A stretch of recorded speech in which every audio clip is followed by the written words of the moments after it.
It's me, Bobby Brown. Hey, what's up? I'm Kelly Rowland. Hi, this is Chelsea Clinton, and you're listening to me on That Total Mom Sentence. And now a word from our sponsors. Hi, it's Kanika. Do you dream about being able to take your kids to the park on a random weekday and have a career that fuels your creativity? Yes, this is actually possible. And that's why I partnered with Amanda Rush Holmes, founder of Full-Time VA, to sponsor this episode. What's the answer, you ask? Becoming a virtual assistant. As a virtual assistant, you can offer the services you want to offer, set your own rates, work the hours you want to work, and be your own boss. Now, you might be thinking, that sounds too good to be true. How do I get started? Amanda has put together a free training on how to become a virtual assistant that makes full-time income with part-time hours. And as a special gift for That's Total Mom Sense listeners, when you go to thefulltimeva.com/momsense, Amanda is also including a bonus free guide, the VA Kickstarter Workbook. So visit thefulltimeva.com/momsense for the free training and guide. With the U.S. Supreme Court overturning Roe v. Wade, where about half the states in the country ban abortion, having kids learn about sex has become crucial. But how young is too young? Many of us feel awkward as parents having to talk about the birds and the beads. We don't want to divulge too much. We just want to preserve their innocence and so on. So how do we go about it? My guest today is here to help. Amy Lang has been a sexual health educator for over 25 years. With her lively, engaging, and down-to-earth style, she helps parents become their kids' go-to source. And she also has a series of books, an online solution center, and podcasts to help. She provides childhood sexual development and sexual abuse prevention training for early childhood and youth-serving organizations. She is married to her first husband, and they are getting the hang of parenting after their recently launched man-child. She lives in Seattle, Washington, and you can learn more about her at birdsandbeesandkids.com. Okay, Amy, thank you so much for joining me on That's Total Mom Sense.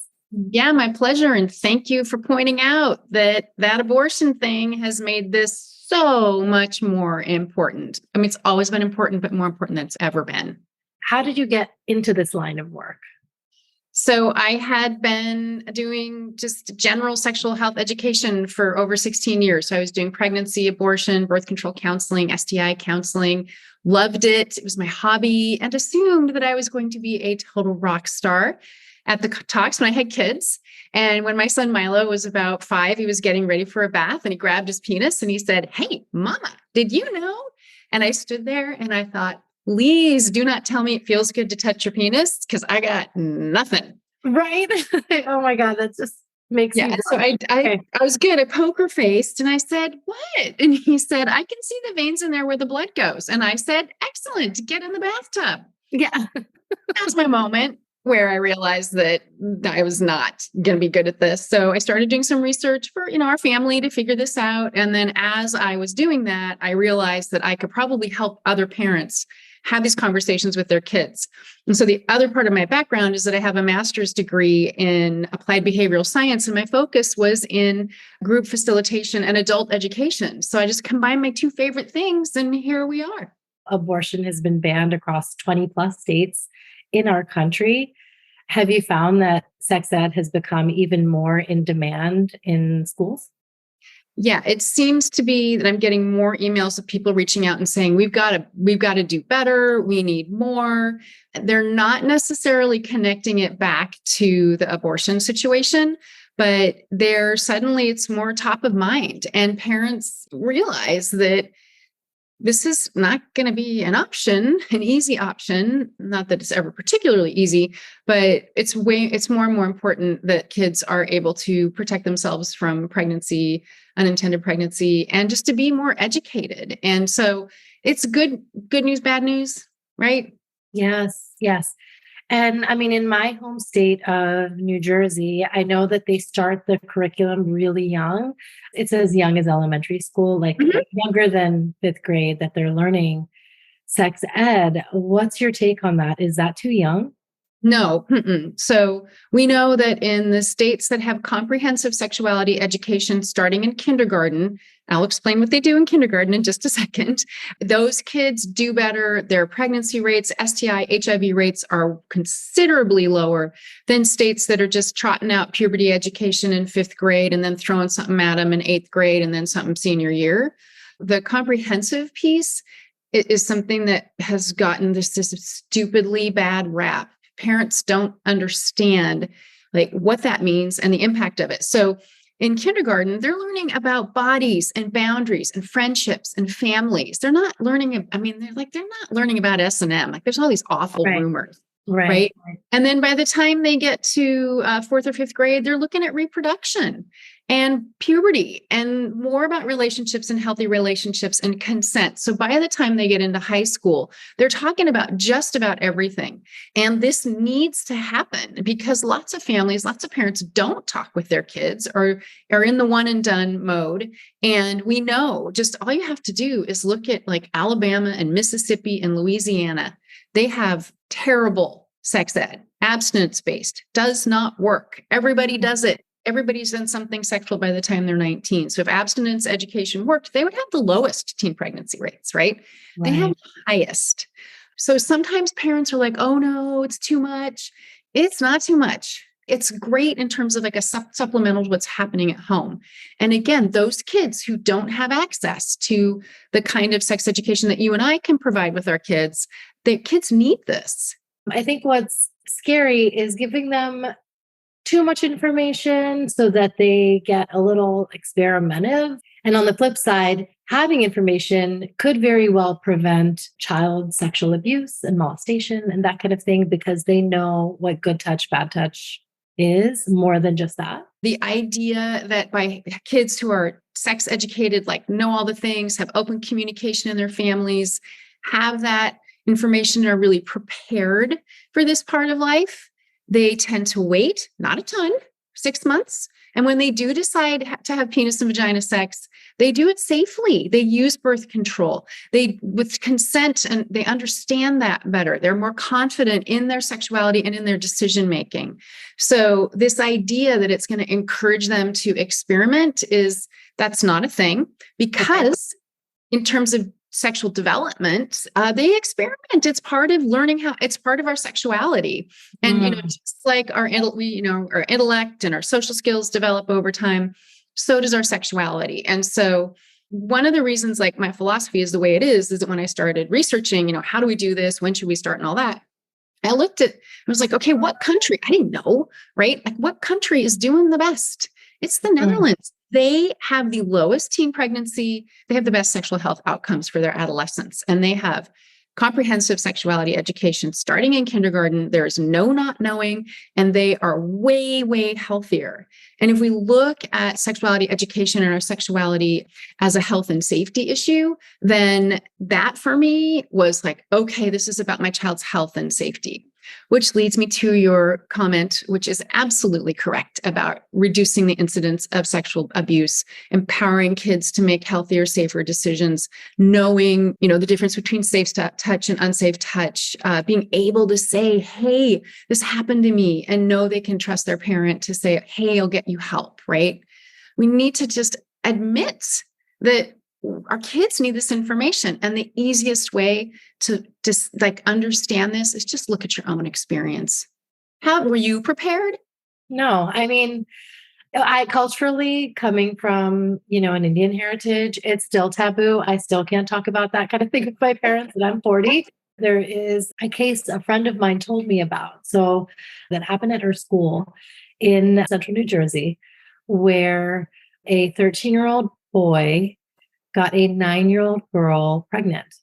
And thankfully, our abortion laws are not affected in that way. And so she had the medical procedure done and recovered just fine. But to have that even take place is just like my brain exploded when she told me. Yes.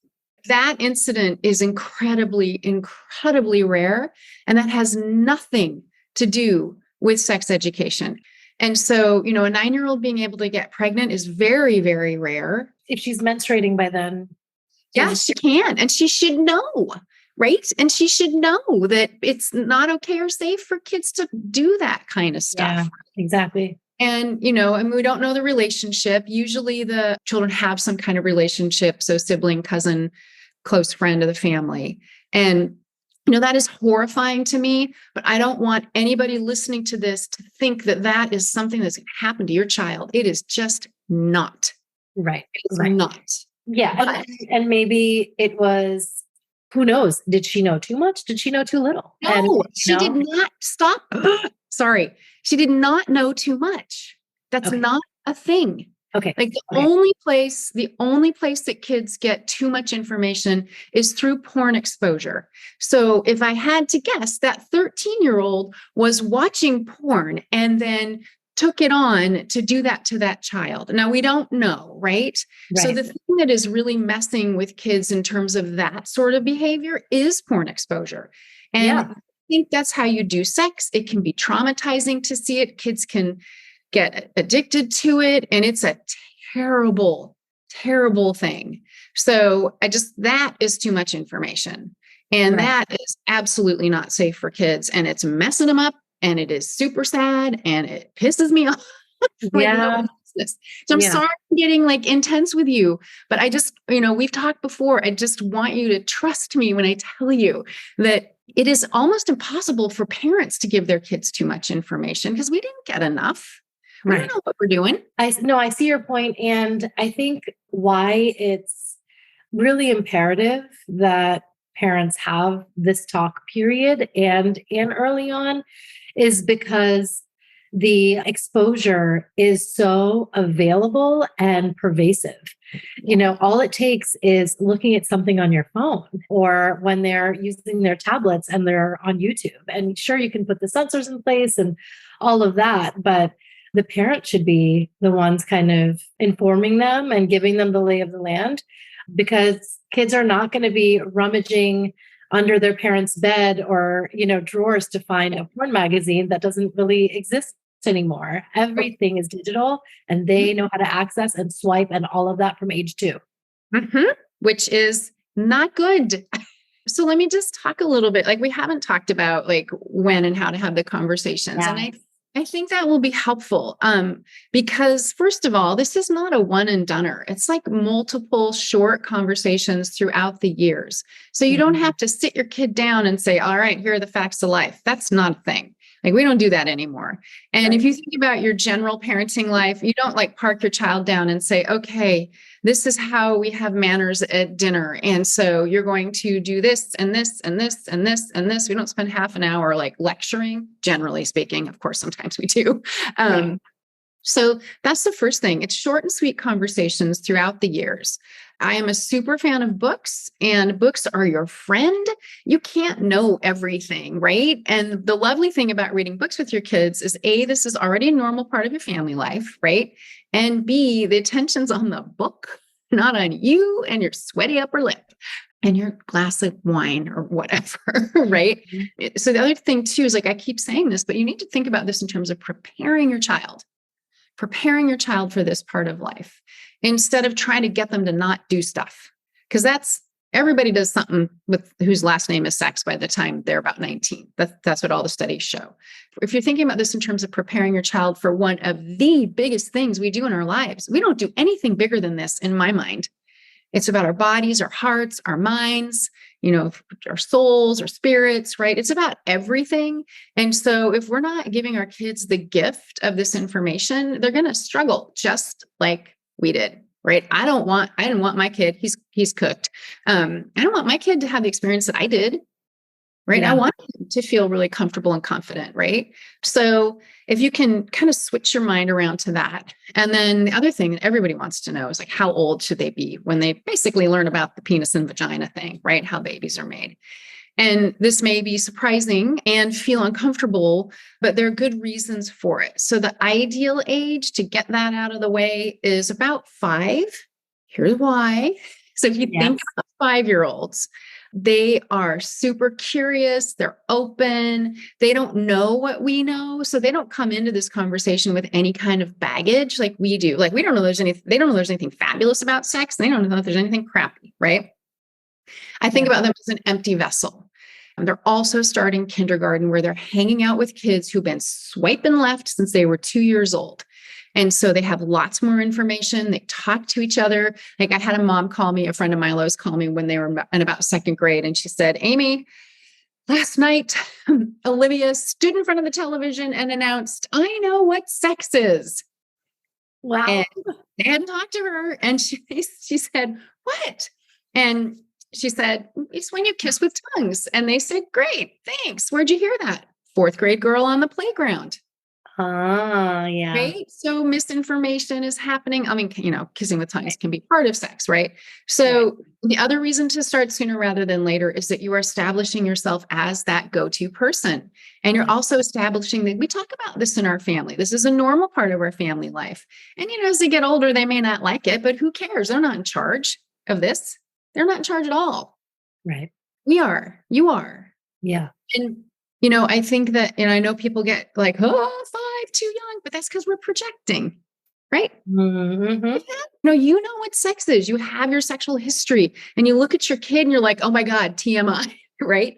And your whole bag of stuff is too much information. But if you think about this in terms of, and the other thing about littles is that it's just science, right?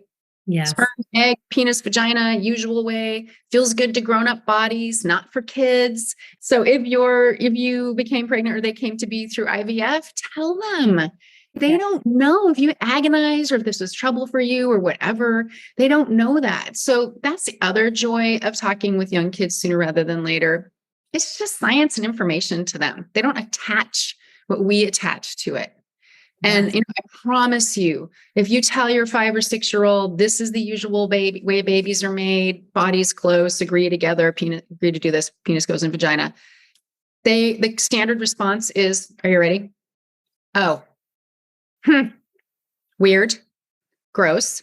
Did you do that? That's right. And you're like, just the one time, only twice. But you just say, yeah, or yeah, that's part of being in a relationship. And if you want to make a baby, that's the usual way. Sometimes sperm, egg, IVF, right? Yes. You just need to say the things and then be really clear. It's not for kids. It's for later in life.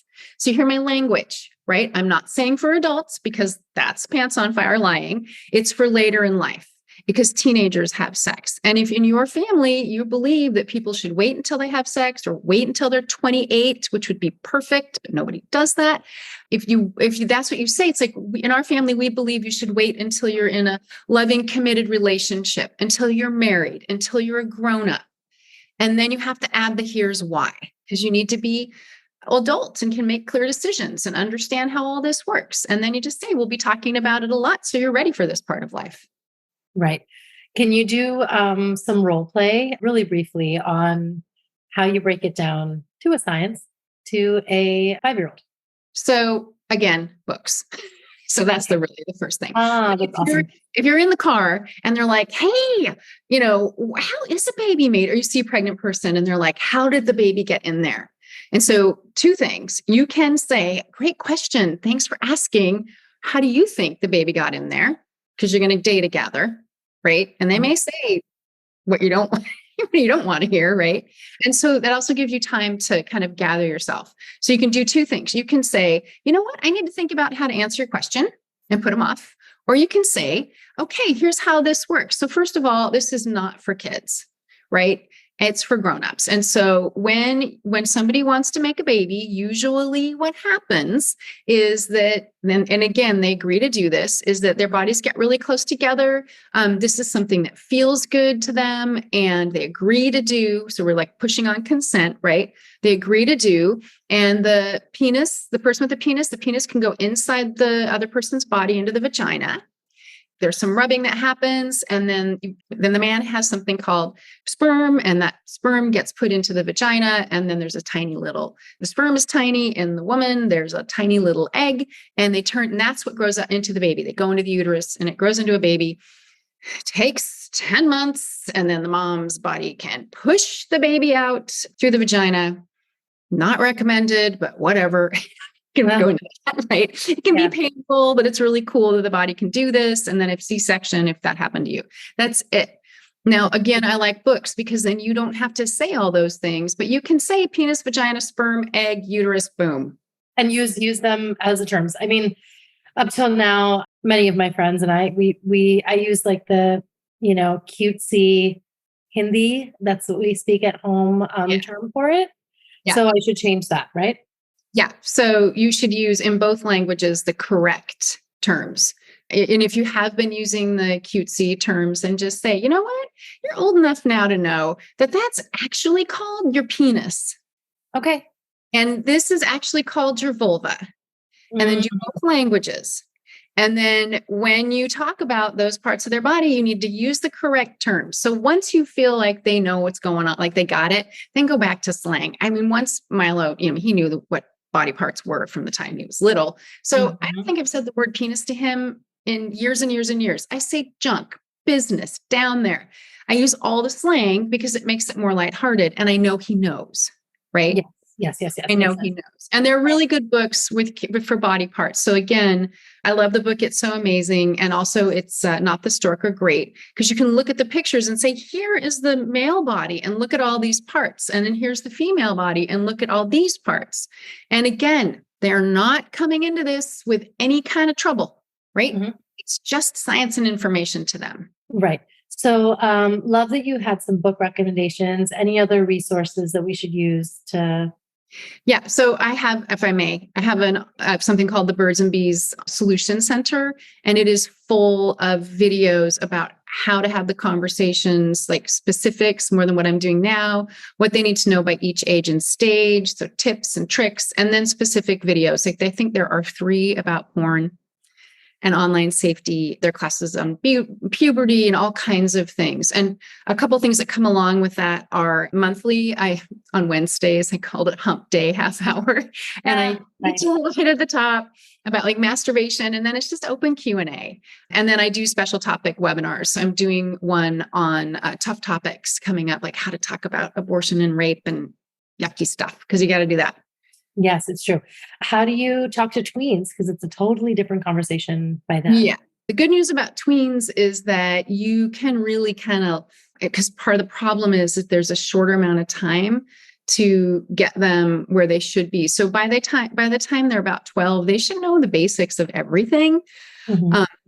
Which is a lot. So the good news, bad news is you only have to say things like once or twice, like, hey, this is what birth control is. If you're going to have the kind of sex where you might get pregnant, you need to use condoms, Like there are ways to prevent that. Talking openly, you can talk pretty openly about, actual sex. They need to know the different kinds of, sex acts. But you don't start there. Again, you start with reproduction. And if you haven't started the conversations, if your kid is over 9, then one thing that is imperative that you do is that you say, hey, I am really sorry. It's time for us to be talking about sex and relationships and bodies and all that. I should have started this sooner. I did not know. And again, I'm really sorry. And here we go. And you kick the door open and you don't then launch into anything. And then you start the conversations. And my new book, Sex Talks with Tweens, What to Say and How to Say It, is exactly what it sounds like. It's full of scripts and tips to help you have conversations with tweens. Now, the bad news about tweens is they are very much not into this usually. They're grossed out by it. They don't want to hear it. Oftentimes they say they already know things, especially if they've had sex education. And you just need to push through that and just say, I know you're uncomfortable. I am too, but we need to do this. I need to know that you know the things that are important. And then use your timer, like set your timer for 2 minutes. You don't have to respond to me. I just need you to listen. No matter what you say, when you get to the end, you say, what do you think? You give them an opportunity to respond. What do you think? Questions and see what happens. And this takes practice. And so practice is not cheating. That's great. And then again, if you're having some sort of dialogue, open dialogue at every stage, then it's not as awkward by the time. Exactly. Yeah, exactly. They expect it.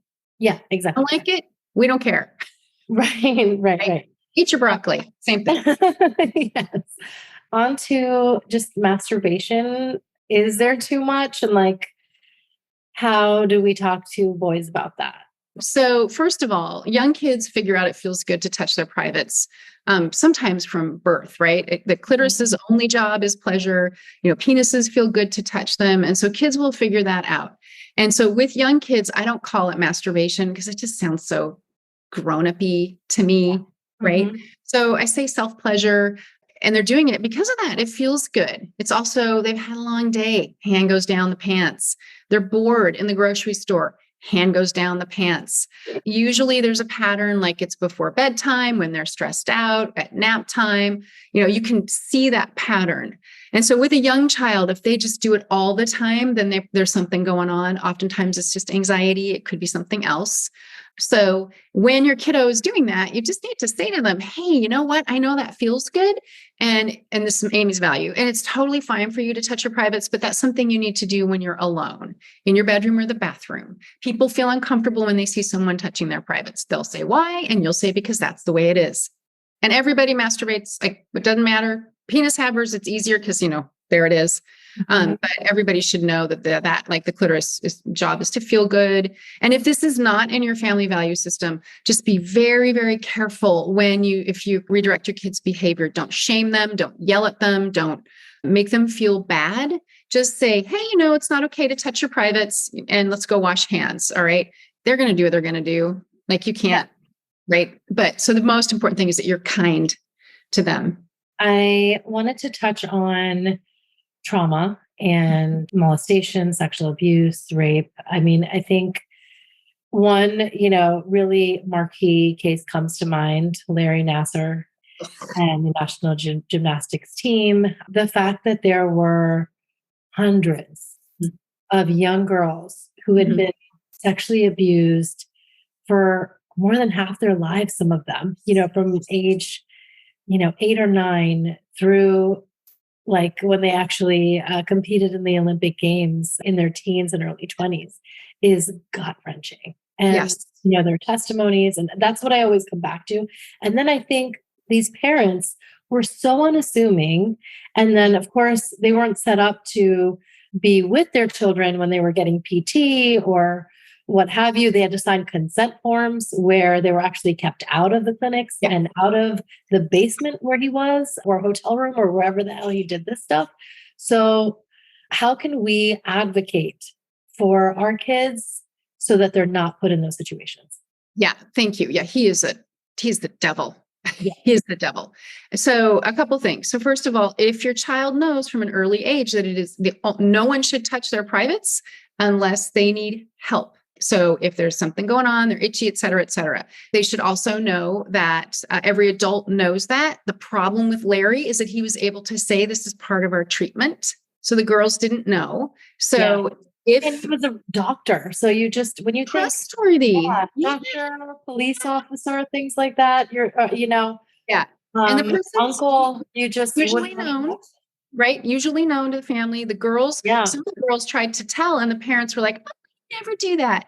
Right. So that's the other thing. If your child ever tells you someone has done something to them, believe them. They do not lie. You don't allow an adult, even if you trust them, to be alone with your child. That's classic. It's classic. They groom the parents, right? Oh, I'm trustworthy. We'll be in the basement doing this thing. I mean, it is astounding what he did because it was all under the guise of its medical treatment. So the girls didn't know. So if they know, like, hey, you know what? Like, when they get to be 12, 13, tell them this, right? The doctor will never, ever, ever, anybody, massage therapist, anybody will never touch your privates. If they do, you need to tell me immediately. And then the language you use is, we'll make sure you get help and they get help. Don't say that they'll be like, go to jail. Say they get help, because usually the child loves and trusts and knows that person, right? True. It's a mess. They want to protect them. And it's impossible to say, we'll get them help. And then in your own time, you figure out how you're going to, do whatever you're going to do to. Yes. Okay. Down, right. I wanted to end with a mom sense moment that you had. Yes. Where you trusted your intuition. When Milo was about, I think probably 3 or 4, we were out running errands, and we'd done the first thing and the second thing. And then the third thing was to go to the grocery store. And my gut said, don't do it. do it. He's going to freak out. But I thought, it'll be fine. And what did I do? I did it. Okay. And he freaked out. Right. So that mom sense moment was really for me, it was like, okay, pay attention to that. And then I just want to bring it back to what we're talking about. We are taught to shove our intuition down into the basement, right? So if there's ever a moment with a person in your life where your gut's like, you're not safe. This is a person is uncomfortable for me. Pay attention because they may be a predator. So, that was like, when I think about my mom sense thing, it was one of my biggest ones because it just taught me, right? Yes. Don't ignore this. Don't ignore this. I learned, so I didn't ignore it again. Yeah. Oh, amazing. Yeah. And where can my audience find you and, get your books? Yeah. So birdsandbeesandkids.com is my website. I have a very robust library there. So you can find all the books that I've mentioned and more. And then I'm on Instagram and Facebook, of course, and they're both Birds, Bees, Kids. So pretty simple. Thank you so much, Amy. It was a My joy pleasure. to have you on. I think you did a lot of myth busting, and parents are going to feel empowered and courageous enough to have the talk. That's my goal. That's my goal. And thank you so much for trusting me with your people. I just so appreciate it. I so appreciate it. Thank you for tuning in to today's episode with Amy Lang. I hope you all are excited to have the chat about the birds and the bees with your kids now. I know I am, and I am so appreciative to you, Amy, for the key takeaways and helping us navigate what is otherwise a difficult and hard conversation and adding levity and understanding through it all. Tune into other episodes of That's Total Mom Sense wherever you listen to podcasts, on my website, that'stotalmomsense.com, and on YouTube. I'm releasing the episodes on my YouTube channel. You can just search Kanika Chadagupta or That's Total Mom Sense to find it. And I'm also releasing one YouTube short a day, and that is essentially a soundbite or highlight of all of the interviews I've done till date. And there's some really good ones with Chelsea Clinton and Kelly Rowland and America Ferrera. So watch the YouTube shorts and tune in to the videos. You can follow me on Instagram, where I'm most active at Kanika Chadagupta, and write to me at that'stotalmomsense@gmail.com. And now a word from our sponsors. Hi again, it's Kanika. Before we wrap up, have you tirelessly been Googling the best work from home jobs? Are you looking for the type of job that allows you to show up in the most important parts of your life, yet still bring home a paycheck? Or are you looking for a side hustle that fits into your already packed schedule?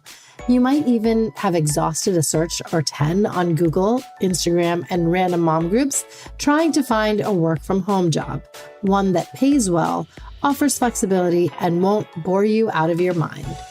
As a mom of 3, it's important to me to be present and spend time with my kids after school while having a thriving career in podcasting during the hours that work for me. And that's why I partnered with Amanda Rush Holmes, founder of Full-Time VA, to sponsor this episode, because she gets it. As parents, we can't be in 2 places at once, and work-life balance is a misnomer. A career as a virtual assistant allows you to set hours that work for you, so you have time for your family and you each week. Being a virtual assistant comes with amazing perks like offering the services you want to offer, setting your own rates, working the hours you want to work, and being your own boss. This is how you can be present for your family and have a fulfilling career, bringing in income on your own terms. No more wishing, hoping, and Googling. Now you might be thinking, this sounds good, but how do I actually get started as a virtual assistant? Amanda has put together a free training on how to be a virtual assistant that makes full-time income with part-time hours. There are actually 2 versions of this training, so whether you're looking to ditch your 9-to-5 or start a side hustle, there is a customized training for you. And as a special gift for That's Total Mom Sense podcast listeners, when you visit thefulltimeva.com/momsense, Amanda is also including a bonus free guide, the VA Kickstarter Workbook. So visit thefulltimeva.com/momsense to grab your free training and guide. Now back to the interview. Remember, always trust your mom sense and dad sense. Stay strong, super parents. I will see you next time.